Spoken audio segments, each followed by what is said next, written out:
Hola, ¿qué tal? ¿Cómo les va? Espero que estén bien.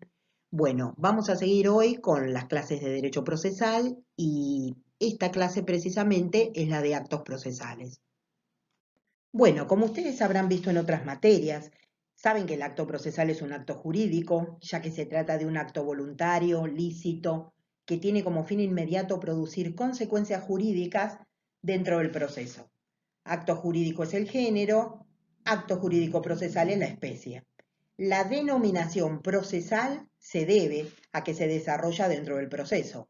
Por eso no son actos procesales los hechos no voluntarios, ya sea del hombre o de la naturaleza, ¿sí? Dado que no están específicamente destinados a producir efectos en el proceso. Criterio subjetivo, clasificación, vamos a empezar con la de criterio subjetivo. Según los actos emanen del juez o de las partes o de los demás intervinientes procesales.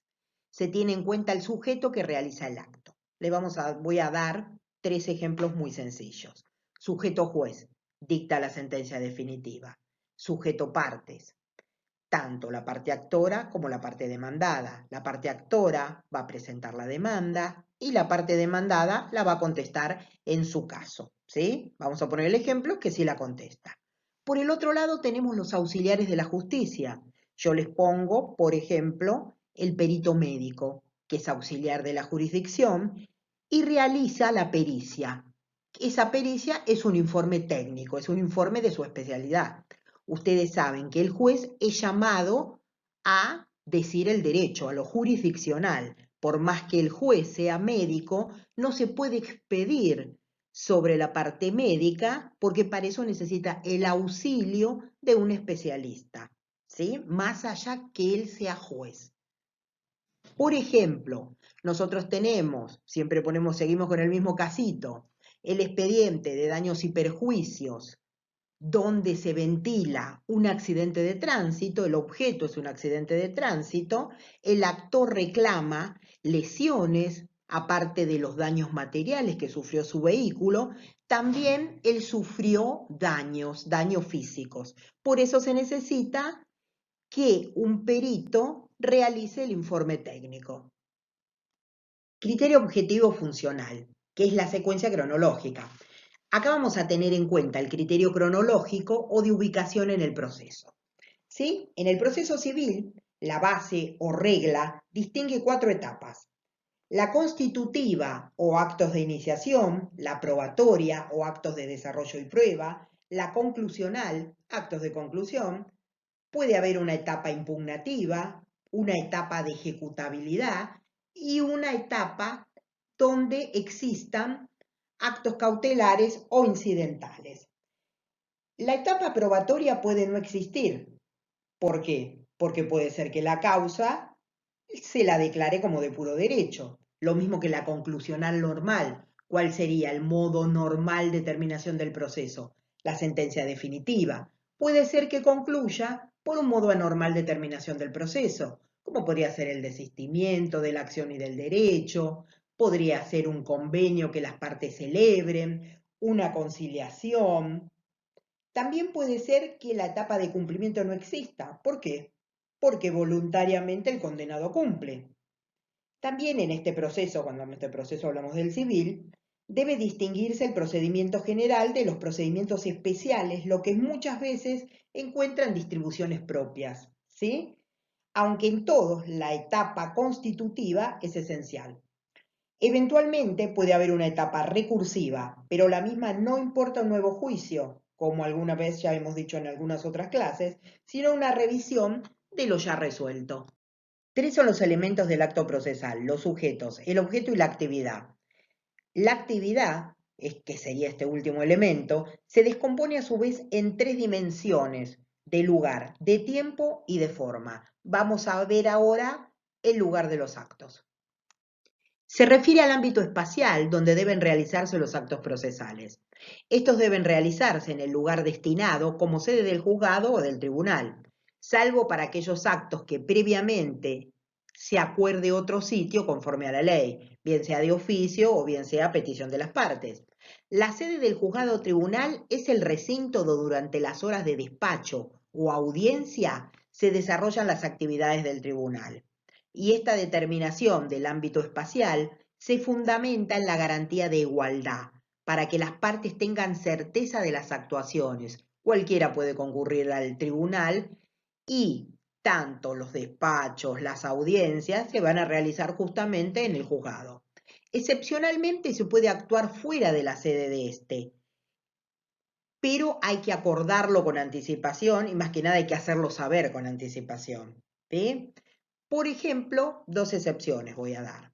Cuando deba tomarse la declaración de un testigo, porque, por ejemplo, el testigo está enfermo y no pueda concurrir al juzgado, o sea, un testigo que tenga 90 años y tampoco pueda concurrir al juzgado. ¿Sí? Otro supuesto, por ejemplo, es la inspección judicial, cuando alguna de las partes pida que el juez se apersone en el lugar, por ejemplo, en el caso de ruidos molestos, en el caso de problemas de vecindad, ¿sí?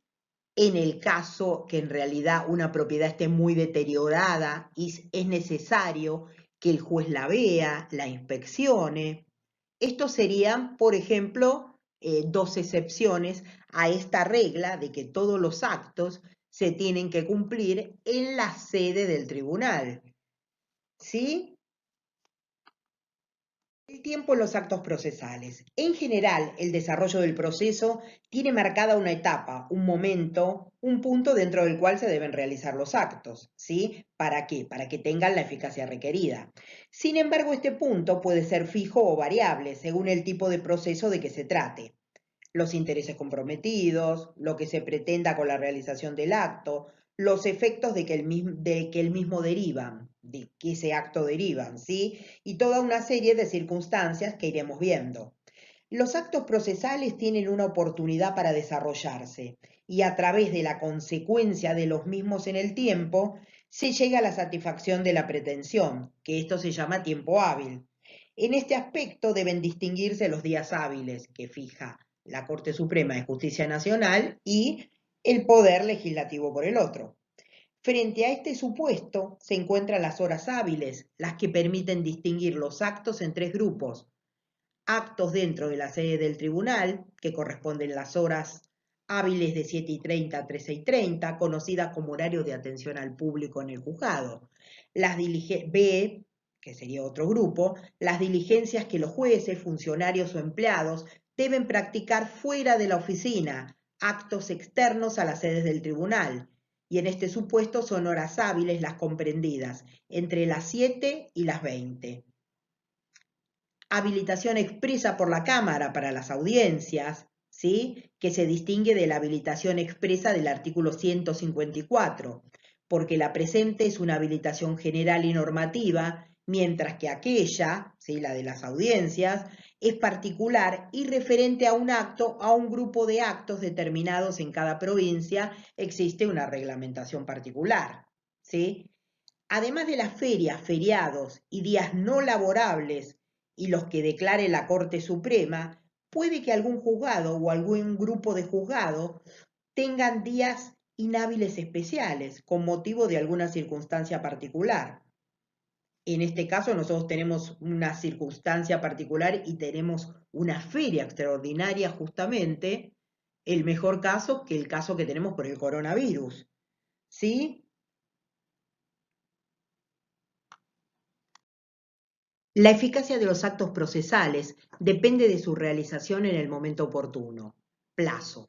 Es el lapso de tiempo dentro del cual hay que cumplir cada acto procesal. A este respecto, vamos a citar el artículo 152, cuando dice: las actuaciones y diligencias judiciales se practicarán en días y horas hábiles bajo pena de nulidad. Son días hábiles todos los días del año, con excepción de los que determine el Reglamento para la Justicia Nacional. Son horas hábiles las comprendidas dentro del horario establecido por la Corte Suprema para el funcionamiento de los tribunales, pero respecto de las diligencias que los jueces, funcionarios, y empleados deban practicar fuera de la oficina. Son horas hábiles las que median entre las 7 y las 20. Para la celebración de audiencias de prueba, Las cámaras de apelaciones podrán declarar horas hábiles, lo que ya habíamos dicho. Con respecto a los juzgados, también va a pasar lo mismo. Los actos deben también realizarse en determinados periodos y esto nos lleva a los plazos y términos. El concepto de plazo es el lapso entendido como el margen de tiempo o periodo dentro del cual puede realizarse el acto, y el concepto de término entendido como la fecha en que debe realizarse el acto. Por ejemplo, yo tengo que cumplir con una petición del juzgado en el plazo de 5 días, es decir, que tengo un lapso de tiempo de 5 días para realizarlo. Y el concepto de término va a ser el día en que vence ese lapso de tiempo para poder cumplir con la intimación o con lo que me pidió el juzgado. Tipos de plazos. Tenemos los plazos legales, que es el plazo que establece la ley. Por ejemplo, es el plazo que se establece para contestar la demanda. Para contestar la demanda en un proceso ordinario, por ejemplo, tengo el plazo de 15 días. Plazos judiciales. Es el que establece el juez o tribunal cuando la normativa le da esa facultad. Por ejemplo, en el artículo 157, inciso tercero, le da esa facultad al juez de establecer un plazo mayor o un plazo menor. Plazos convencionales son los que pueden convenir las partes sin violar el orden público. Por ejemplo, las partes piden que se suspendan, vaya la redundancia, los plazos procesales en el expediente porque están en miras de llegar a un acuerdo o a una conciliación.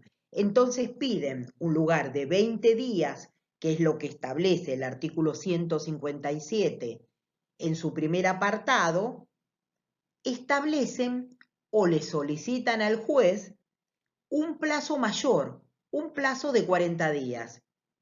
No hay menores, no se viola el orden público, no hay sujetos vulnerables, es una cuestión que se puede suspender y entonces el juez la acepta. Esto sería el plazo convencional. Bueno, gente, esta es la primera parte de actos procesales. Mañana voy a enviarles la segunda parte de actos, con algunos cuadritos también. Así que bueno, cualquier duda, nos mandan un mail o nos hacen llegar en el blog. Mejor es un mail, ¿sí? Que lo vamos a poder contestar más rápido. Así que bueno, cuídense. Chau, chau.